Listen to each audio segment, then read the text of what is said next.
Hello my foodie family, আমি দেবজানি আর welcome to my channel foodie Debjani. আশা করি তোমরা সবাই খুব ভালো আছো, আমিও খুব ভালো আছি। তো চলে এলাম তোমাদের সাথে আবার একটা নতুন খাওয়া দাওয়ার মিনি ব্লগ নিয়ে। তো এইটা ছিল জামাই ষষ্ঠীর দিন একটা খাওয়া দাওয়ার মিনি ব্লগ। তো ফার্স্টেই দেখিয়ে দিচ্ছি সকালে আমি কী খেয়েছিলাম। সকালে খেয়েছিলাম হচ্ছে আমি মুসলি, তার সাথে টক দই, তার সাথে ম্যাঙ্গো। তো বেশ ভালো ছিল এটা খেতে। সকালে সবার জন্য লুচি তরকারি হচ্ছিলো, বাট আমি লুচি তরকারিটা একটু অ্যাভয়েড করি, কারণ সকালবেলাটা অতটা হেভি খেলে আমি দুপুরে আর কিছু খেতে পারি না। তো তার জন্য আমি ওটস অ্যান্ড টক দই তার সাথে ম্যাঙ্গোস খেয়ে নিয়েছিলাম।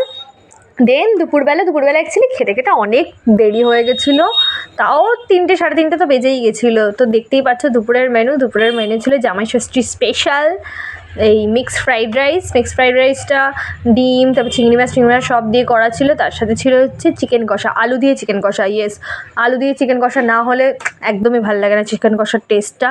তো দেখতেই পাচ্ছ একটু আলু দিলাম, একটু চিকেন দিলাম, তার সাথে আবার একটু স্যালাড, তার সাথে আবার একটু পেঁয়াজও চাই, নাহলে আবার অতটা পোষায় না, জমে না। তো সুন্দর করে একটা গাল করে সুন্দর করে খেয়ে নিলাম। তো বেশ ভালো ছিল খেতে। তো ফ্রাইড রাইসটা আর চিকেনটা দিয়ে খাওয়া কমপ্লিট করলাম। তারপর ছিল হচ্ছে চাটনি পাঁপড়টা একদম সুন্দর করে খেলাম, বেশ সুন্দর লাগছিলো। চাটনিটা আমার মা বেশ সুন্দর বানিয়েছিল। মাংসটা আমার মাসি বানিয়েছিল, আর ফ্রাইড রাইসটা সবাই মিলে যৌথভাবে বানিয়েছিল। তো লাস্টে ছিল টক দই আর মিষ্টি দই আর মিষ্টি। আর তবে মিষ্টি দইটা খেয়েছি, মিষ্টিটা আর খাইনি, অতটা মিষ্টি খেতে পারবো না। তো বিকালে ছিল হচ্ছে ম্যাগি। বিকেলে সবাই মিলে সব ভাই বোনরা সব একসাথে সবাই ছিলাম, তার জন্য সবাই একটু কী খাবো করে তো সবাই ম্যাগি করেছিলাম, অল্প অল্প করে সবাই একটু ম্যাগি খেয়েছি।